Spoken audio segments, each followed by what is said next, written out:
आज आपण कोणता चित्रपट नाही तर एक सिरीज पाहणार आहोत, ज्याचं नाव आहे देवखेड आणि याची कथा कोकणातील देवतळी गावाच्या अवतीभोवती फिरते। तर या सिरीजच्या सुरुवातीला आपण एक आवाज ऐकतो, जो आपल्याला सांगतो की आपल्याकडे पाप आणि पुण्य दोघांचे उत्सव साजरे केले जातात। जिथे पुण्याची प्रथा असते तिथे पापाला पुरलं जातं आणि जिथे पापाची प्रथा असते तिथे पापी सुद्धा देवाकडेच इशारा करतो। पण जेव्हा माणुसकीच्या मुखवट्यामागे काही चुकीचं होतं तेव्हा कुठं आणखीनच गुंतागुंतीचं होऊन जातं आणि मग सत्य मान्य करण्याशिवाय माणसाकडे दुसरा कोणताही पर्याय नसतो। आता या आवाजानंतर आपण पाहतो की आज होळीचा दिवस असतो व आजच्याच दिवशी एका माणसाला मारून पाण्यात टाकण्यात आलेलं असतं।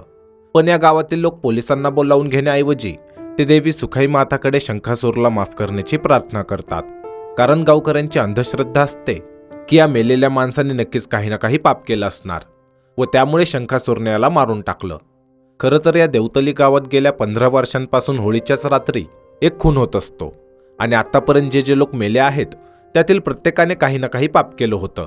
कोणी कोणाची जमीन हडपली होती, कोणी लोकांना त्रास द्यायचं, तर कोणी मुलींना किंवा बायकोला त्रास द्यायचं व तशाच लोकांना होळीच्या दिवशी मारून शंखासूर गावाला दुष्ट लोकांपासून वाचवत आहे ही गावातील लोकांची अंधश्रद्धा असते। तर इथे सर्व गावकऱ्यांचं म्हणणं असतं की या व्यक्तीला शंखासूरनेच मारलं आणि त्यामुळे हे पोलीस तक्रार करत नाहीत।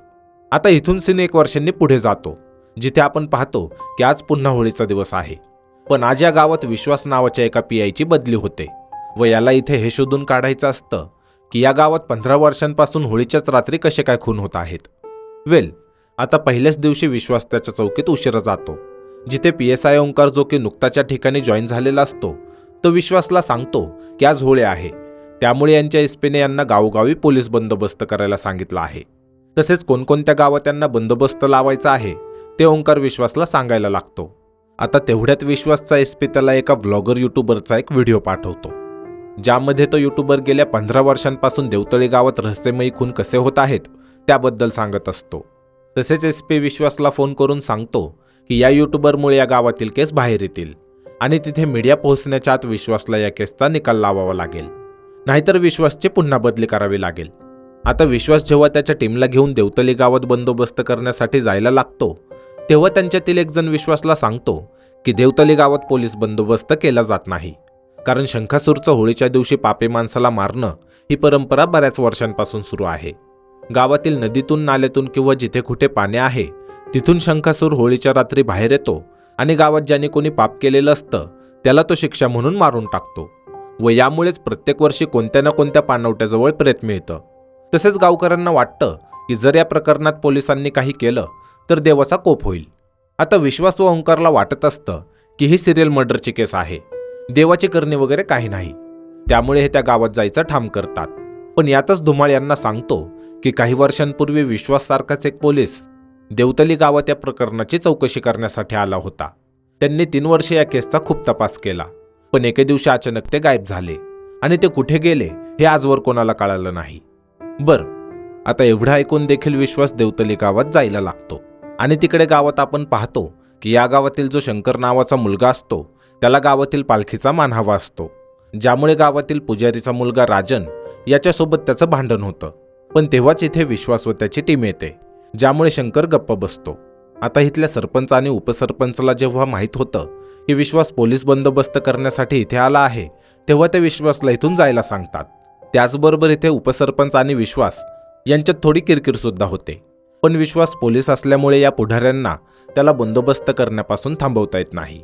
तसेच जाता जाता सरपंच विश्वासला सांगतात की होळीच्या वेळी जेव्हा शंखासूर खेळ करत असतील तेव्हा यांनी त्यांच्यामध्ये येऊ नये, कारण यांची खेळांची जुनी संस्कृती आहे।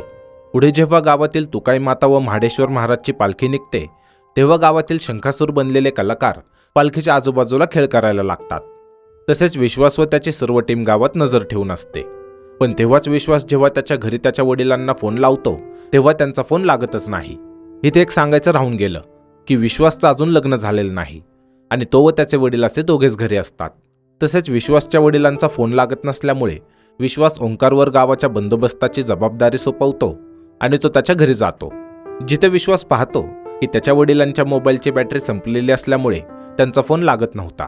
आता विश्वास त्याच्या वडिलांच्या काळजीपोटी रात्री इथेच त्यांच्या शेजारी बसून राहतो पण पुढे जेव्हा सकाळ होते तेव्हा ओंकार विश्वासकडे येऊन त्याला सांगतो की गावात पुन्हा एक खून झाला आहे आणि इथेच या सिरीजचा पहिला एपिसोड संपतो.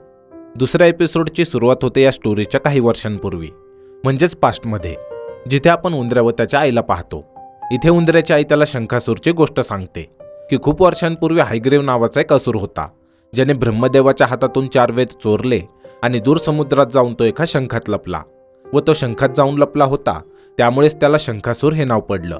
तसेच शंखासुराकडून ते 4 वेद परत घेऊन येण्यासाठी विष्णुदेवाने दशावतारातील पहिला अवतार मत्स्य अवतार घेतला आणि समुद्रात जाऊन त्याने शंखासूरचा वध केला, ज्यामुळे 4ही वेद पुन्हा ब्रह्मदेवाकडे गेले. पण ते 4ही वेद शंखासुराने यासाठी चोरले होते कारण त्या वेदातील सर्व ज्ञान शंखासुराला सामान्य लोकांपर्यंत पोहोचवायचं होतं आणि शंखासुराला लोकांची काळजी होती, त्यामुळेच शंखासूर असुर असून सुद्धा लोक त्याला देव मानतात व त्याची पूजा करतात.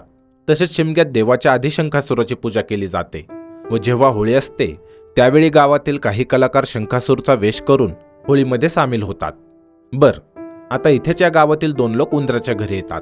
खरं तर उंदराच्या आईवर यांची वाईट नजर असते आणि त्यात उंदराचा वडील बेवडा असतो, ज्यामुळे यांना कोणाचीही भीती नसते की उंदराच्या आईवर यांनी डोळा ठेवला तर कोण यांना काही बोलेल. तसेच इथे उंदराच्या घरी जेव्हा गावातील पालखी येते तेव्हा पालखीसोबत असलेला शंखासूर उंदराच्या वडिलांना चांगलाच मार देतो, कारण तो खूप दारू पिलेला असतो. तसेच शंखासूर आपल्या वडिलांना मारत आहे हे पाहून उंदरा खूप आनंदी होतो, कारण ज्या प्रकारे उंदराच्या आईने त्याला शंखासूरबद्दल सांगितलं होतं तसेच शंखासूर चुकीच्या लोकांना मारताना उंदराला दिसतं. इथून सीन पुन्हा प्रेझेंटमध्ये येतो, जिथे गावकरी जेव्हा पाहतात की यावर्षी शंखासूरने कोणाला मारला आहे तर तो राजन असतो, जो की या गावातील पुजारीचा मुलगा आहे. त्याचबरोबर विश्वास जेव्हा बॉडीजवळ तपास करण्यासाठी येतो तेव्हा गावकरी त्याला अडवायला लागतात की त्यांच्या धार्मिक कार्यात विश्वासने हस्तक्षेप करू नये म्हणून. पण विश्वास मात्र त्याच्या फॉरेन्सिक टीमला बोलावून राजनची बॉडी पोस्टमॉर्टमसाठी घेऊन जातो. तसेच राजनविषयी माहिती काढल्यावर विश्वासला माहीत होतं की राजन तर खूप सभ्य माणूस होता, पण त्याच्यासोबत असं कसं काय झालं हाच आता सर्वांना प्रश्न असतो. पुढे विश्वास आणि कॉन्स्टेबल धुमाळ आणखी माहिती घेण्यासाठी राजनच्या घरी जातात, पण तिथे विश्वास पाहतो की राजनच्या बायकोने स्वतःला एका खोलीत बंद करून ठेवलं आहे, ज्यामुळे विश्वास त्या खोलीचं दार तोडून आत जातो. पण आत गेल्यावर तो जेव्हा राजनच्या बायकोला पाहतो तेव्हा तो चकितच होतो, कारण राजनची बायको सारिका ही दुसरी कोण नसून विश्वास त्याच्या कॉलेज टाईममध्ये ज्या मुलीवर प्रेम करायचा ती मुलगी असते. खरं तर सारिका आणि विश्वास हे दोघेही एकमेकांवर प्रेम करायचे, पण काही कारणाने यांचं लग्न झालं नाही आणि ते कारण काय ते पुढे आपल्याला माहीत होईल. तर हा सीन इथेच कट होतो आणि इथून विश्वास जेव्हा रुग्णालयात जातो तेव्हा तो पाहतो की काही गावकरी रुग्णालयासमोर नारेबाजी करत आहेत की त्यांना आजच राजनचा अंत्यविधी करायचा आहे, त्यामुळे पोलिसांनी त्याची बॉडी यांना द्यायला हवी. पण विश्वास काही यांच्याकडे लक्ष देत नाही. तसेच पुढे डॉक्टर विश्वासला सांगतात की राजनचा खून करण्यात आला आहे, त्याच्या पाठीवर चापकाचे वण आहेत आणि त्याच्या डोक्यावर कोणीतरी जड वस्तूने मारलेला आहे. त्याचबरोबर विश्वासला राजनच्या बॉडीजवळ जे पांढरे केस मिळाले होते ते कोणत्या तरी प्राण्याचे आहेत. सोबतच डॉक्टर सांगतात की यांना आणखी डिटेल्ससाठी राजनची बॉडी मुंबईला न्यावी लागेल, ज्यामुळे विश्वास राजनच्या बॉडीला मुंबईला पाठवायला सांगतो. तसेच राजनच्या बॉडीजवळ एक सोन्याच्या चैनीचा तुकडा पण मिळालेला असतो.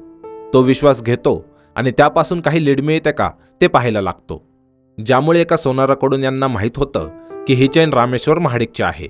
पण रामेश्वर सांगतात की ही चैन त्यांनी त्यांच्या मुलाला दिली होती, म्हणजे शंकरला. त्याचबरोबर ते सांगतात की यामध्ये गणपतीचं लॉकेट सुद्धा होतं, पण ते काही विश्वासला मिळालेलं नसतं. आता चैन शंकरचे आहे हे माहीत झाल्यावर विश्वास शंकरला ताब्यात घेतो आणि आपल्याला तर माहीतच आहे की गावातील पालखीचा पहिला मान कोणाचा असेल यावरून शंकर व राजनचं भांडण झालं होतं. तसेच ते गणपतीचं लॉकेट आपण गावातील 3 शंखासूर कलाकारांपैकी एक गण्या याच्याकडे पाहतो, ज्यामुळे आपल्याला प्रश्न पडतो की गण्याने तर राजनचा खून केला नसेल ना. आणि इथेच आपला दुसरा एपिसोड संपतो.